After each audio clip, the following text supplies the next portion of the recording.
What's going on YouTube world? Austin Zaback here with another YouTube video, and in today's video we're going to be talking about the best financial advice for every single 20-year-old out there. Now obviously this is good advice generally regardless of your age, okay? So whether you're 14, 15, 16, 17, 18, 19, 20, or maybe you're even 22 through like 30, okay? This is phenomenal advice that I personally wish I would have gotten back when I was 20 years old. I get asked all the time in my life, you know, Austin, is there anything that you wish you could go back, if you could go back and just do it all over again? Is there anything that you would have told your younger self, knowing what you know now, or is there anything you would have done differently had you have gotten a particular set of advice? A lot of people that I talk to have very similar questions as it pertains to personal finance, student loan debt, you know, what they should do, looking for a career, starting a business, maybe starting a side hustle in 2020, whatever the case is,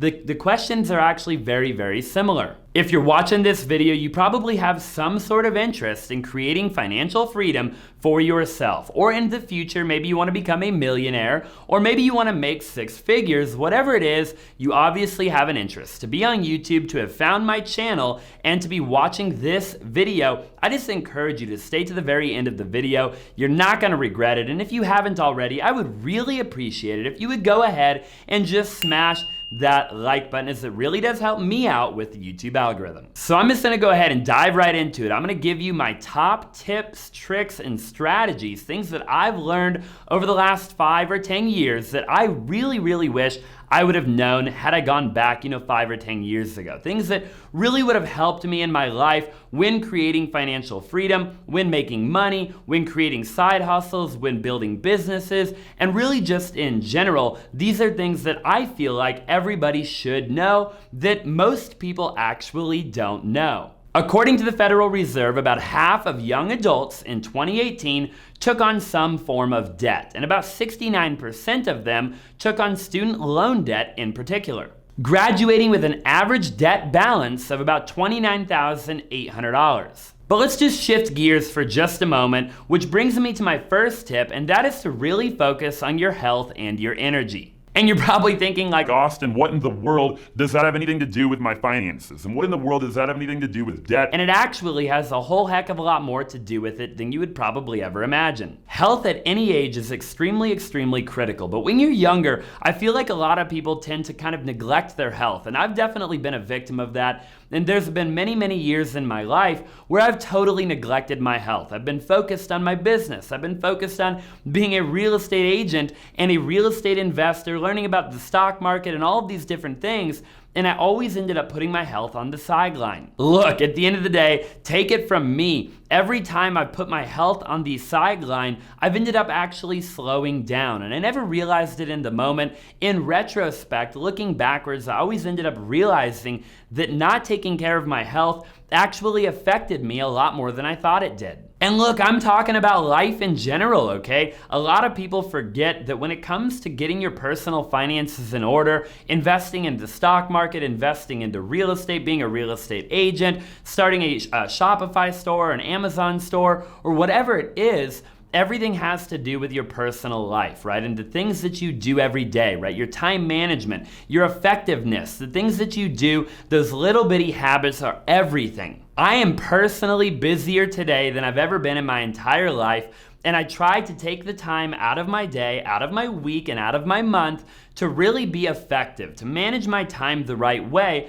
and to make sure that I'm doing the right things that'll move the needle and that'll get me closer to the actual goal. According to the Northwest Medicine, people are actually creatures of habit, and you've probably heard that from a ton of other people, but routines actually offer a way to promote health and wellness through structure and organization. Having a routine can actually greatly improve your overall health. I know we live in a world where it is so easy to get caught up on looking at Instagram and scrolling through your feed and looking what everybody else has and what you don't have. But I promise you, just taking a little bit of time to restructure your life, to restructure your habits, will ultimately give you the exact life that you've always hoped and dreamed for. Ask yourself questions like, what is your daily routine? Do you know what you're gonna do tomorrow? Do you know what you're gonna wear tomorrow? What will you do when you wake up? Do you have a morning routine? Do you have a nightly routine?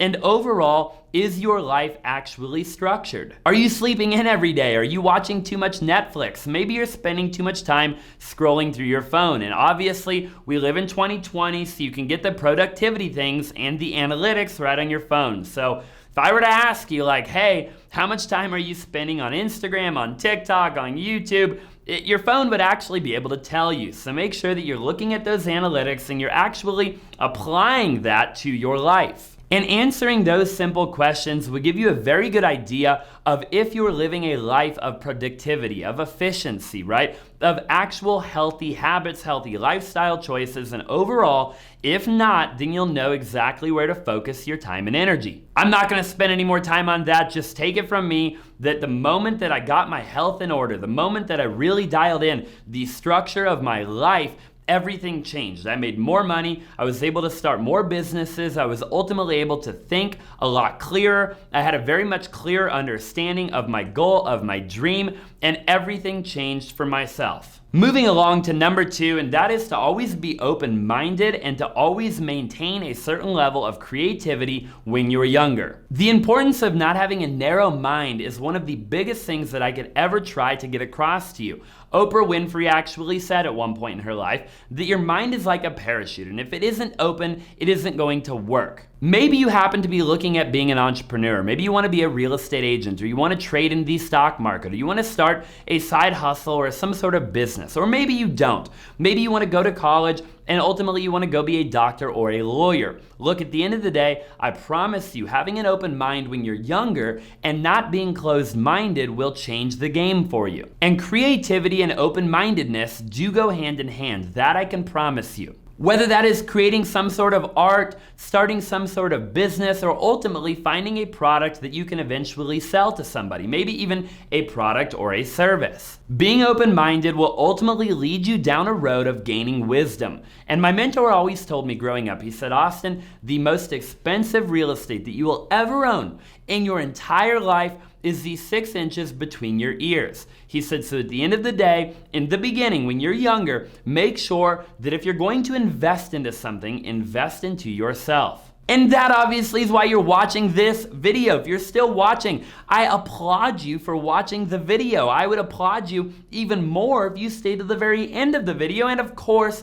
if you just took a minute and just smashed the like button. Sometimes the most open-minded people in the world create the most largest movements and companies that you've ever seen. You look at guys like Jeff Bezos with Amazon and the things that he's been able to create. I can't imagine a world where he would have been able to do that with a closed mind. You look at guys like Elon Musk with Tesla and SpaceX, and there is no way he would have been able to create a fraction of what he's been able to create had he had a closed mind. And I could keep going on and on and on for days. You got guys like Mark Zuckerberg. You have people all over the place that I can guarantee you at one point or another, they got pitched an idea. One of their friends called them up and said, hey, we should do this or we should do that or whatever the case is.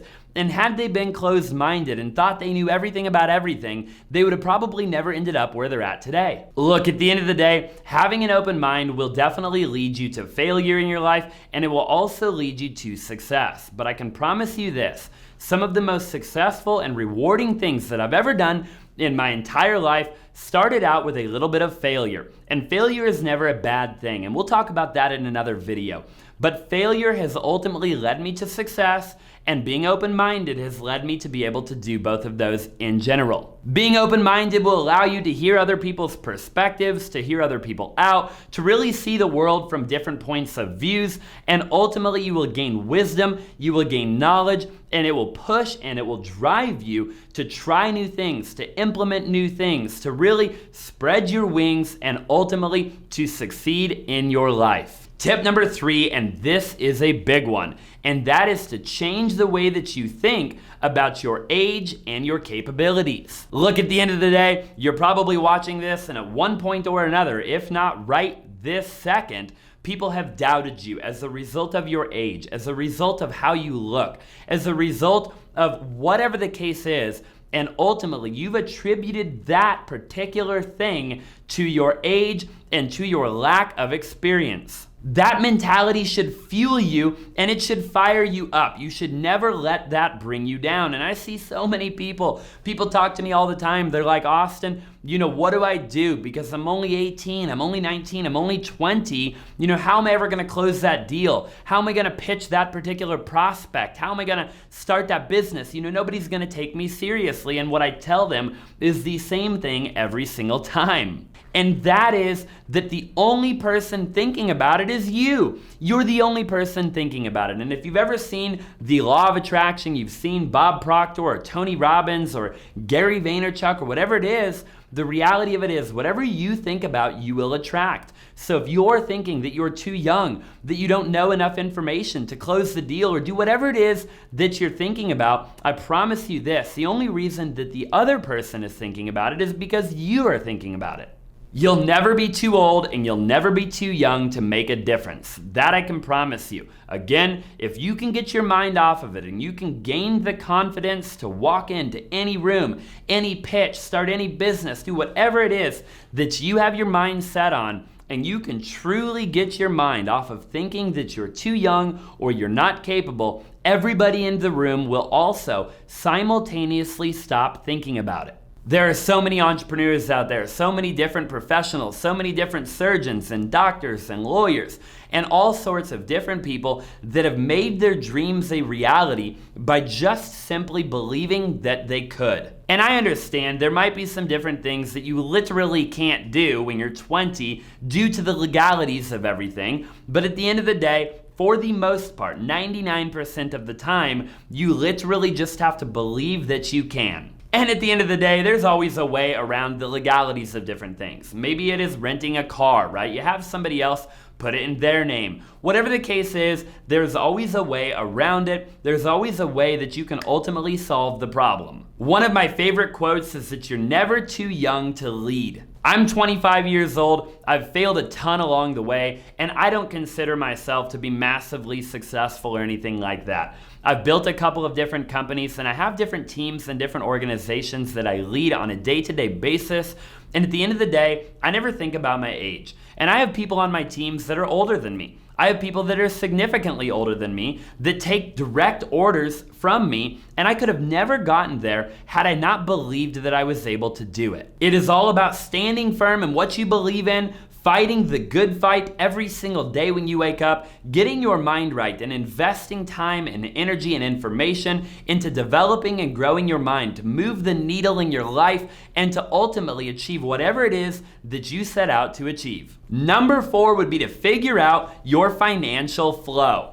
And this is a pretty big one for me. I really tried figuring this out at a very young age, but at the end of the day, I really wish I would have figured it out at an even younger age. Financial flow is very important, and maybe you've never heard that term before, but I'm gonna go ahead and break down exactly what I mean by that. Erasing debt, eliminating bad debt in particular can be a phenomenal way to increase your financial flow. You probably didn't know, but millennials alone, just millennials make up for about 44% of all student loan debt. And new findings from the New York Federal Reserve reveal that millennials have now racked up over $1 trillion of debt, That is honest and truly an insane amount of debt. And honestly, there's an increase of about a little bit over 22% in the last 5 years. And that is more than any other generation in history. And the next thing that I would really focus on if I were you is to take the money that I already have and figure out what to do with it, The last thing you wanna do, and I've talked about it in so many of my other videos, is just to let your money sit in the bank account. Even if it's like $500 or $1,000 or $5,000, whatever the amount of money is, you ultimately want to find somewhere to put it. You want to figure out a way for your money to work for you, right? You don't want to work for your money for the rest of your life. You want your money in some way, shape, or form to work for you. Finding a way to get your money to work for you and to really lay that foundation to create the compound interest effect over the long haul is by far one of the most important things I could ever recommend. I would really suggest that you start looking into different investment accounts. Look into a 401k, a Roth IRA. Look into putting a little bit of money into an index fund. Maybe you look into investing a little bit of money in the stock market, buy a good ETF. Maybe you even look into buying a little bit of real estate. But overall, learning that skill set, learning how to invest your money, where to invest, how to diversify your money over the long haul will greatly, greatly, greatly impact your life in the best way possible. Maybe you even look into taking a little bit of the money that you have set aside and you look into starting a business. Even if you have a regular job, you're a doctor, you're a lawyer, you want to be a doctor, you want to be a lawyer. Maybe you can get a side hustle. Maybe it's merchandise, right? Whatever it is, maybe there's a way to take a little bit of money that you have and to start a business. Again, going back to being open-minded, you just never know what might work and what won't. And to detour just a little bit, obviously it's always very important to create a budget, and at the end of the day, to not invest too much money, but don't invest too little either. You want to invest just the right amount of money, and you'll be able to do that when you have a budget, and you know what you spend every month, you know what you make every month, and ultimately that will allow you to take a fraction of that money and invest it on a monthly basis. As a 20-year-old, you should really be experimenting with different things and ultimately not being afraid to fail. You're only young one time, and I'm promising you this. Failing later on in life hurts a lot worse than failing younger in life, okay? So ultimately, you want to take more risk when you're younger. You don't want to wait until you're 30 or 40 or 50 to take the risk. And last but not least, make sure you keep your expenses low, okay? I see so many 20-year-olds that want a Lamborghini and a GTR and a Corvette and all these crazy things. They want Gucci and Prada and Louis Vuitton, and they want a Rolex or a Breitling or a Hublot or whatever it is. And the reality of it is you don't need any of that when you're young, okay? I get that it's cool and it makes you look cool on Instagram or on TikTok or whatever the case is, but I promise you when you get older, you'll be glad that you lived below your means. There you have it. Those are my top 4 different things that I would do, okay? My advice for every single 20-year-old out there. Again, that would be good advice regardless of the age, but particularly if you're 20, if you're in your teens, that would be my advice for you. My name is Austin Zaback. I really hope that you enjoyed the video. I hope you enjoy the new set that we're in right now. You're gonna be seeing a lot more videos from me on a daily basis. That is actually my goal. So if you haven't already, I'd really appreciate it if you just smash that like button, as it really does help me out with the YouTube algorithm. Check out a couple of my links in the description below. There's actually a Webull link where if you sign up, you deposit $100 and you open an account, obviously, you could actually receive up to 2 free stocks valued up to $1,400. And if you haven't already, make sure you go check out my brand new podcast with my business partner, my best friend, where we interview cool people all over the world talking about life, business, and finance. Definitely go subscribe if you haven't already, and I'll see you in the next video.